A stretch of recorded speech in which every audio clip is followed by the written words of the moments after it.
People think border work is exciting. It isn't. I can't tell you how many times I've heard that. But the reality, 99% of my job was just mind-numbing. Checking paperwork, logging numbers into ancient computers, and desperately trying to stay awake at 3 in the morning. Imagine standing in a place so desolate it barely feels like Earth. Just miles of cracked desert, rusted fencing, and a checkpoint that looks entirely forgotten by the rest of the world. During the day, the heat literally warps the horizon. At night, the silence is so heavy you can actually hear your own heartbeat. Every single shift felt identical. Until one night, that illusion completely shattered. The ghost tanker's debt. Consider this an explainer of exactly what went down. This is my first-hand account of how a totally mundane border job spiraled into a massive, terrifying cartel money laundering scheme. It's the anatomy of a ghost shipping network, and the devastating revenge I engineered when the people I trusted betrayed me to save themselves. The 2 a.m. anomaly. It started around 2 in the morning on a Tuesday, or maybe Wednesday. Graveyard shifts tend to blur time together into one long, endless shadow. Out of nowhere, an old, battered white fuel tanker rolled up to our checkpoint, breaking the dead silence of the desert. The truck looked exhausted. The trailer was deeply dented, the paint was peeling away in thick strips, and one headlight was flickering like it was on its absolute last legs. The driver handed over the paperwork, and on the surface, everything looked absolutely perfect. The stamps were clean, the signatures matched, but it was way too perfect.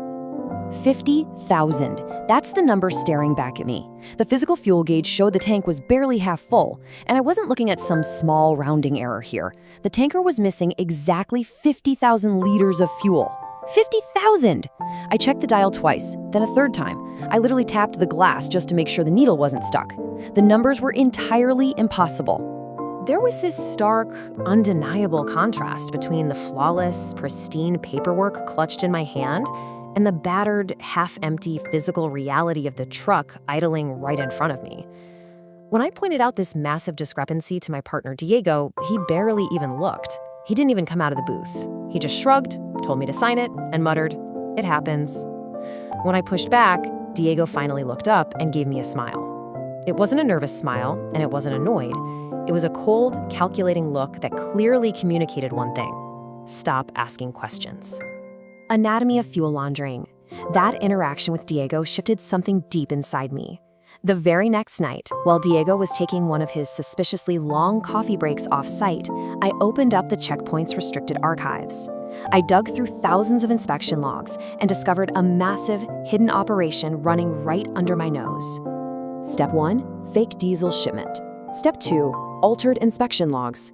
Step 3, dirty money washed through legitimate transfers. The missing fuel was never about stealing diesel. It was a front to wash dirty money. The cartel had set up fake shipments using a web of shell companies and abandoned warehouses. The exact same dented tanker would roll through every few days, just with different license plates and different drivers.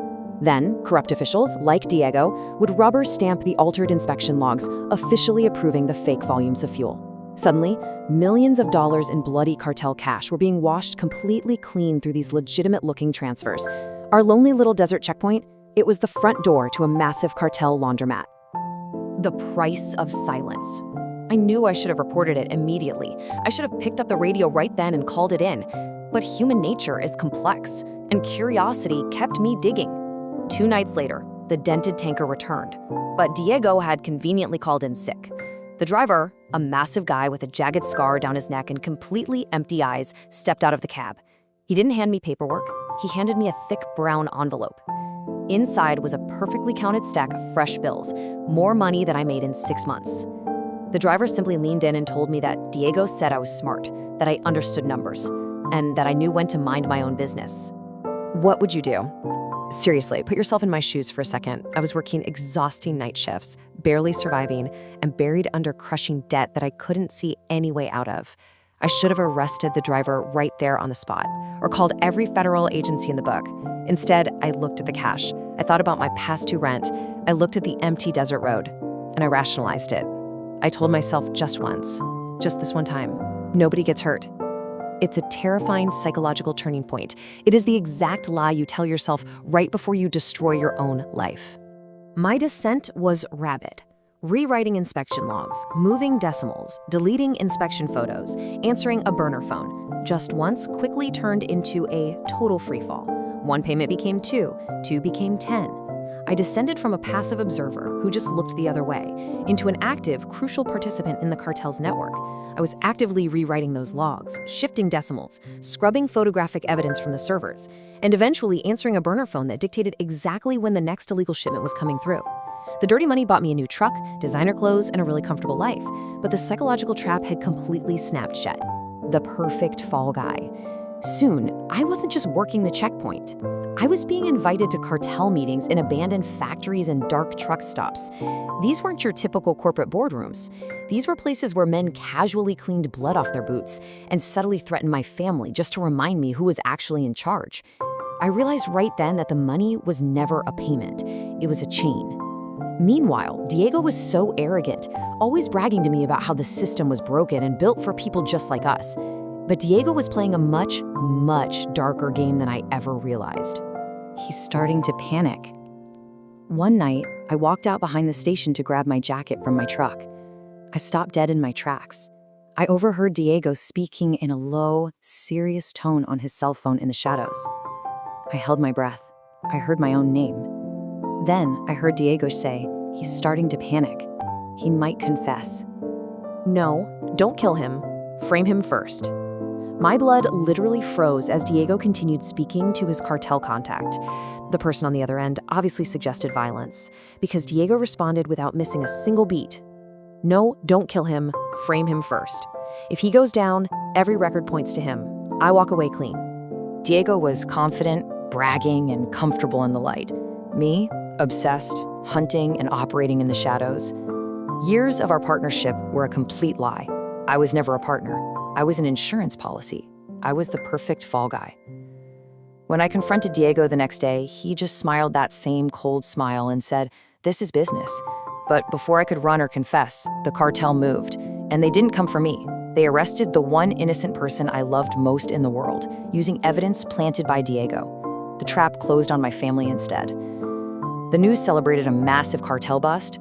Diego vanished completely, erasing all his files. He'd always operated with this extreme arrogance in the light, but now I was forced into the shadows. And I didn't hide. I became obsessed. Weaponizing the truth.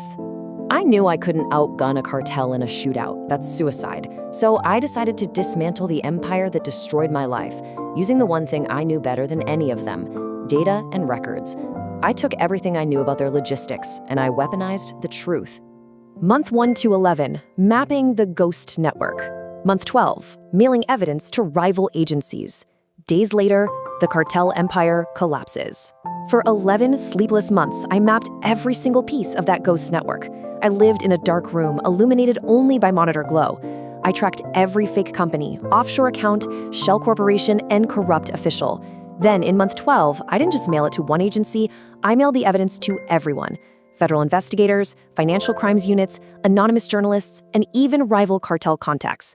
I handed the exact same explosive evidence to heavily armed people who absolutely hated each other. Within days, the cartel's empire began eating itself alive. Truck depots burned, accounts froze, and captains turned on each other, entirely unsure of who betrayed them. What did you do? Exactly as I planned, the paranoia and chaos funneled right back to Diego.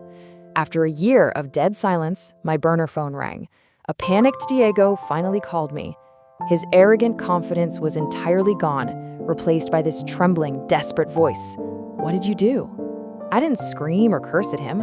I simply reminded Diego of his own rule. Business is business. You see, I had meticulously structured the data leak so that every single cartel member and corrupt official firmly believed Diego was the rat who sold them out. The cost of vengeance. 3 days after that phone call, Diego's convoy was ambushed before sunrise on a desert highway. But it wasn't the police, and it sure wasn't me. It was the very cartel Diego had served for years.